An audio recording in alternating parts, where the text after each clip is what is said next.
faut avoir des actions en la faveur de ces gens captifs qui, eux, subissent parfois la ruralité plus qu'ils ne l'ont choisi.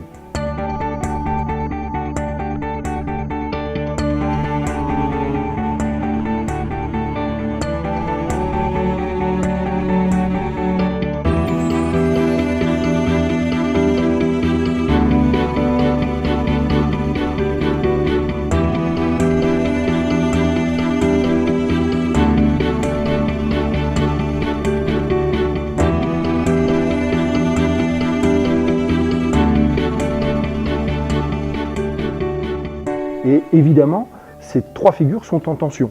C'est-à-dire, je sais pas, à l'image de l'agriculture, voilà, comment est-ce qu'on produit des végétaux, comment est-ce qu'on élève des animaux tout en veillant à préserver la nature en quelque sorte. Mais il y a un sujet qui me fascine, et il y a des auteurs comme Farid Benamou qui écrivent beaucoup sur le sujet, c'est la question de la réintroduction de l'ours ou du loup, par exemple, dans des massifs montagneux, et qui voit s'opposer deux figures de campagne. La figure de campagne ressource avec l'activité économique d'élevage, et donc des bergers qui veulent vivre de leur métier, et en même temps une aspiration d'écologistes, de personnes attachées à la nature et à la biodiversité, et qui défendent l'idée de la réintroduction du loup et de l'ours, avec évidemment des prédations, des prélèvements, et la tristesse de certains éleveurs. Donc ça illustre un peu certaines tensions, incompréhensions, et pour l'instant on n'a pas trouvé la solution.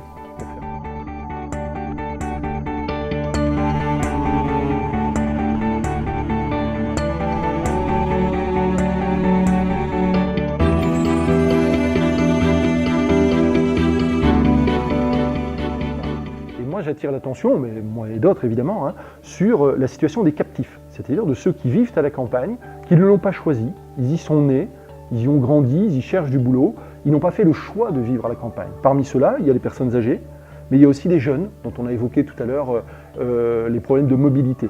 Et donc je pense qu'il faut avoir, avoir des actions en la faveur de ces gens captifs, qui eux subissent parfois la ruralité plus qu'ils ne l'ont choisi.